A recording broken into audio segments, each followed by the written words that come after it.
Hey, everybody. Thanks for joining our ongoing series of conversations with Veterans for Political Innovation as we talk to thought leaders and folks making our democracy stronger and better. So I'm really excited to be talking to Scott Kendall. Scott has been leading the Alaska campaign to pass and then implement and then execute the Final Four voting election, which we just had our first example of this in Alaska through the special election that played out for the House of Representatives open seat after the death of the long-term Congressman Don Young. So we're going to get into a conversation with Scott about just how did this go, what are the lessons to be learned.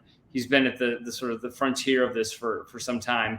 And I want to give you, Scott, a proper introduction just so folks have some context. You've worked as a Republican lawyer in Alaska and on a variety of campaigns. You served as the chief of staff for Alaska Governor Bill Walker, who's actually an independent.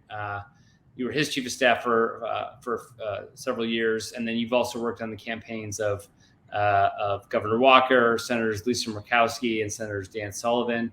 And you've been managing director for a consulting firm, BlackRock Group. So those are some of your biographical highlights. Thanks for being with us. Yeah, thank you for having me, Todd. And did I miss anything notable on the biographical introduction? No, I think that's right. I did some work for Senator Ted Stevens back in the day. But yeah, until recently, longtime Republican campaigns and elections attorney. Okay. So given this like deep history in politics in the Republican Party and then later on as an independent, how did the Final Four voting campaign come together? And maybe just in your own words, explain what it is. We talk about Final Four voting a lot, but just in your own words, what is it and why did it come together? Yeah, so what it is it's an end, it's two pieces. I think the primary reform is the bigger piece, which is going from closed party primaries to one ballot, pick one primaries where the top four vote getters go on to the general election, regardless of party. Could be for Republicans, could be for Democrats, could be independents, could be any combination. It's just the top four vote getters. And then in the general election, you vote by ranked choice voting, which is, of course, you rank your candidates 1 through 4. And if no one gets over 50%, the person in last place is eliminated and their votes are transferred to their second choice of those voters and so on until you get a candidate with a true majority. So that's what Final Four voting is. Whose idea was it to bring this to Alaska? What was the genesis of this campaign? I worked with a lot of thought leaders, former public officials, but really it arose, I guess, out of my own personal experience more than anything, which was I was coming fresh off of, having worked for Senator Murkowski on her write-in campaign in 2010, working for her again in 2015, 2016. From 2016 to 2018, I was chief of staff to Governor Walker, who was a former Republican turned independent. And for me, putting national politics out of it, although obviously national politics have evolved somewhat since 2018, I was frustrated by legislative dysfunction at the state level. Alaska had many fiscal challenges, other challenges, and yet we have enormous resource wealth here. And what I found was, as the governor's chief of staff, there were easy answers to our problems. And I would go into a legislator's room and they'd say, that's great. It's the right thing to do. It's the other team's idea, so I'm not doing it. Or I can't do it because I'll get primaried if I get seen smiling at a Democrat from the Republican side. And to some degree, the same attitude from the Democratic side. So to my mind, just coming out of that experience, I think I always knew, but I really realized that our incentives are backwards. Our incentives for our public officials are get through a closed primary, however you can. Because if you do that, most of the time, your district's not competitive. You win. That's how you win, is by satisfying kind of the most partisan 10% of your constituents. And to me, that doesn't hold water. If 65% of your overall constituents want you to do something and it's a clear solution, shouldn't matter what party's idea it is. And that was where the idea came from for me. I originally looked at open primaries, to sort of generally, Washington and California have top 2 primaries. The problem being there is you'd often get 2 Democrats, 2 Republicans. A lot of the electorate would get disengaged. And then also an acknowledgement of Alaska's really much more nuanced, much more three-dimensional politics, where 63% of us don't affiliate with either party. And so we make decisions based on relationships, based on geography, based on, a bundle of values and issues that I don't think typically they don't line up left to right on the traditional political spectrum. I've got many very liberal Democratic friends who own 80 guns and basically shoot wild game for all their food. I know many Republican friends who are very pro marijuana legalization. Like, we're a very strange people up here, and I really wanted something that would sort of represent that political diversity. Mm. So, as you say this, and this is like, I think those of us that are passionate about strengthening democracy, we look very rationally at the incentive structure and say this just doesn't work. What is the temperature of like the state legislature in a place like Alaska? Do people because as you talk about it, this seems like intuitive and we should just want the reforms. What is the opposition to wanting a more representative democracy? Even from the elected officials, who I have to imagine in some instances like just don't think, and I hear this a lot from electeds, it's just not fun anymore. So if there seems like there's some emerging consensus, where's the opposition? The opposition really comes to some extent from the extremes and from both extremes. Anytime you shake up a power structure where certain entities and individuals have the power, they're not going to appreciate that. So, if you in the old days, the parties are the gatekeepers to the ballot. They each own a slot on every ballot in the state. And now that's not necessarily the case. And so, the opposition was primarily there. Of course, both sides would sort of weaponize issues in order to erode support for this. There were some on the, pardon me, there were some on the left who said, if this reform goes through, we will see choice go away for women. Even though Alaska is a 63%, I think, pro-choice state, their argument was choice will go away. All we'll do is elect Republicans.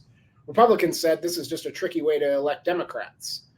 And so the arguments weren't necessarily intuitive or honest, but that's where the arguments were coming from, were from the political edges, so to speak.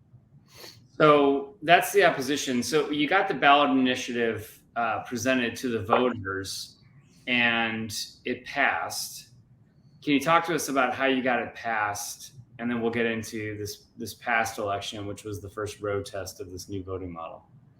Yeah, we were really fortunate. I feel like I think we snuck up on folks. I don't think people believed an idea in their mind as radical as this had a ghost of a chance. So we had no real organized opposition until very late, which was great. So we spent that time, talking to political moderates, talking to people all across the spectrum, getting Republican supporters, getting Democratic supporters. One of our very earliest endorsers was the Speaker of the House at the time, Bryce Edgman. The Speaker of the House, a guy who's been elected under the old system, coming forward and saying, let's change it. A really bold move on his part. Our second major endorsement came from Louise Stutz, who's a state representative who became the next Speaker of the House. She's a Republican from Kodiak, from a fishing district. And she saw the merit in it. Then we got Senator Mark Begich, or former Senator Mark Begich, was one of our biggest opponents, but his brother, State Senator Tom Begich, was one of our biggest advocates. So we really just kind of kept collecting people who had seen the system was wrong, was broken.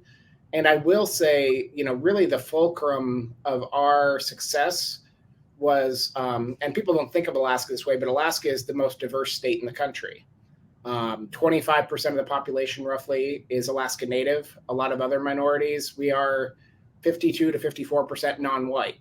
Very diverse state, even though our representation doesn't always show that. And so we had a huge number of very prominent Alaska Native leaders come out and support. And lo and behold, we were down on election day. And then as the by-mail ballots came in slowly, particularly from rural Alaska, which is predominantly Alaska Native. We ran up huge margins, 60-40, 65-35 in these rural areas. And so I think that support from that community in particular was really how we kind of won the balance of those votes. Mm. And so that was in 2020 that you passed the ballot initiative, which we educate folks that some states have a ballot initiative process, others don't. And so they have to implement election reform through the state legislature. And so talk to us now then about this past election. So this was a special election, and Final Four voting had gone live. It had been passed by the voters through a ballot initiative process. Talk to us about this past election. What happened? Yeah, so, and we were all of us who were advocates for ballot measure 2 were gearing up for this election, in a very organized calendar. And then the unfortunate passing of Don Young happened, our 49-year representative, longest current serving representative in Congress. And that threw everything into chaos because, under the House of Representatives, you can't appoint a replacement. You have to elect a replacement. It's not like the Senate. That's under the U.S. Constitution. So, if he had passed away a month earlier, we would have had, kind of 2 separate special elections. If he passed away a month later, we just would have replaced him under the normal election cycle. But because about the particular date, we had to rapidly hold the open primary and then combine the special general with our normal primary election. So we sort of ended up with what would literally be the most technically complicated scenario, which was, trying to run 3 elections in the space of 2 months between the special primary, special general, and regular primary. And the good news is it went off spectacularly well. We had 48 people get in the race. The top 4 moved on. One of those 4 dropped out, so we had 3 on that general election ballot. And it was 2 Republicans and a Democrat, and ultimately the Democrat won. She was leading, as you'd expect, because the Republican support was divided. But a significant amount of the Republican who dropped out, his support went over to her, and she narrowly defeated former Governor Palin. The good news out of that was we did exit polling right after the election day, and 85% of Alaskans who voted said it was simple, and 95% said they received good instructions. So, the success in terms of forget the outcomes, just how did it work? It worked incredibly well. We, out of all the 190,000 ballots we had cast, only about 340 were spoiled, which is that's an incredibly low rate for a conventional election, let alone a ranked choice election. And by spoiled ballot, I mean, they marked 2 people number 1 or did something that made their ballot uncountable. But again, only 340 people out of 190,000 is just, beyond our wildest dreams in terms of how well the system worked. Mm-hmm. And is it also true that more people voted than historically would vote, and that voters overwhelmingly preferred this new system as compared to the old system? I mean, it would seem so. This was the 3rd highest turnout we've ever had in a primary election in Alaska's history. So, whether people were engaged by the new system or engaged by the fact that they were replacing Don Young, you can't really parse that out. But it was really encouraging. Because I'm always, I've done a lot of work as a campaign attorney, and I'm just always a fan of high turnout. When you get low turnout is when you get screwy results and strange things happening. But this was, it wasn't like general election turnout by any means, but it was for a primary very high turnout. Yeah. So, okay. So what are the lessons that you're taking away from this election? Because what we're hearing now is, speculative, retrospective commentary on the election. And so for some folks, some Republicans will say that this validates that this is in fact a bad thing for Republicans, and it's a secret strategy because the Democrat won the seat. There's the peculiarity of one candidate having dropped out, so it sort of ended up being a Final 3 election, not a Final 4 election. What are the lessons that people should take away from this election, and who does it benefit? Yeah, I mean, I think, answering your last question first, it benefits voters. There's just no question that voters had choices they never would have had. Under the old system, this special election happened, the Republican Party, the Democratic Party would have gone into proverbial smoke-filled rooms and picked the candidates. Mm-hmm. And it wouldn't have been Sarah Palin and it wouldn't have been Mary Peltola, who were the top two finishers. So voters were served because voters got the top two choices they wanted. And Miss Peltola narrowly defeated Governor Palin, but they got what they wanted. And under the old system, there would have been two other candidates that would have been sort of the party pick, and they wouldn't even have had these choices on the ballot. So I think the voters win big.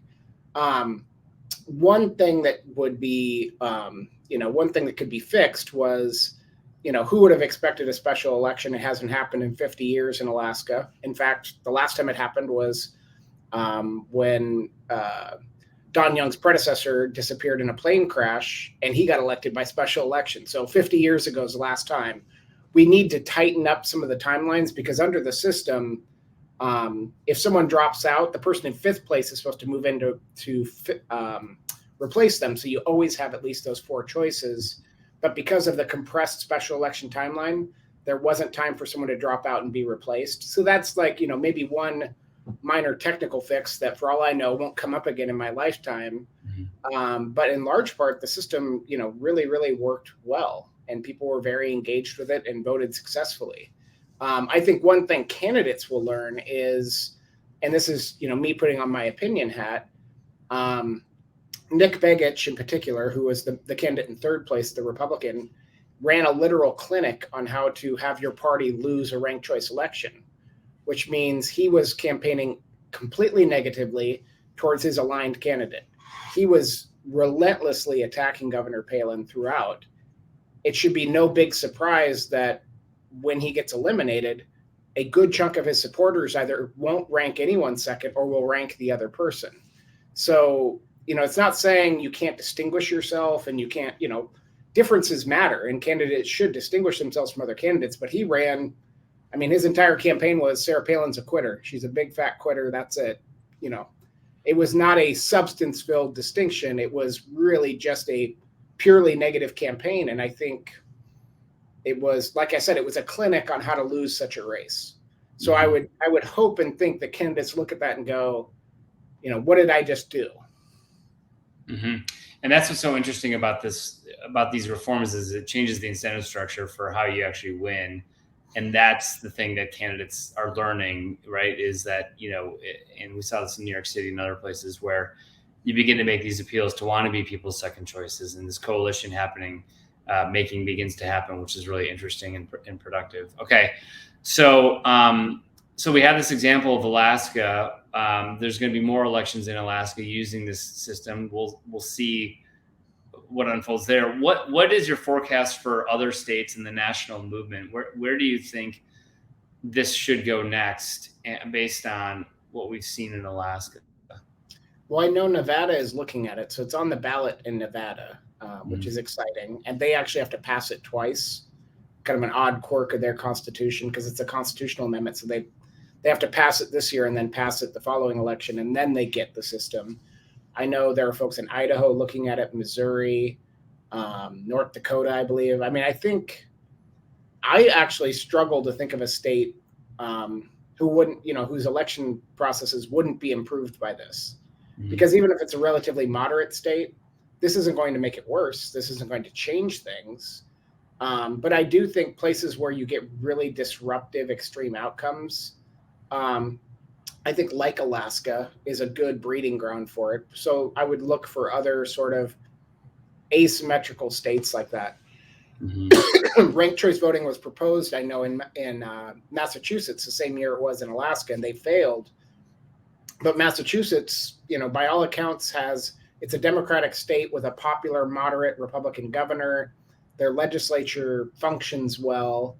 So I would say, if you can't establish the problem, then why are you bringing a solution? So that would be sort of my guidance on where you look. Although, since we passed this in November 2020, of course, it seems like 100 years ago in terms of national politics. The insurrection happened just months later. And I think those sorts of things have made it both a scarier time for democracy, but also maybe a more fruitful breeding ground for these kind of reforms, because I don't think anyone no rational person wants what they saw on January 6th. They want responsible grown-ups to govern. Right. Scott, this has been great. It's a great primer to our audience on just the work that you've done in Alaska, and there's a lot to learn here, and we'll continue to learn the lessons in the next election cycle and beyond. So, thanks for all your leadership and patriotism, really, to strengthen our democracy. It's awesome. So, thanks for your time, and we'll be staying engaged here as this movement unfolds. Yeah, look forward to catching up again. Maybe after November, we can debrief on how it all went. Absolutely, I'll be up in Alaska for that. So. Great. Thank you, Scott. Yeah, take care. Thanks.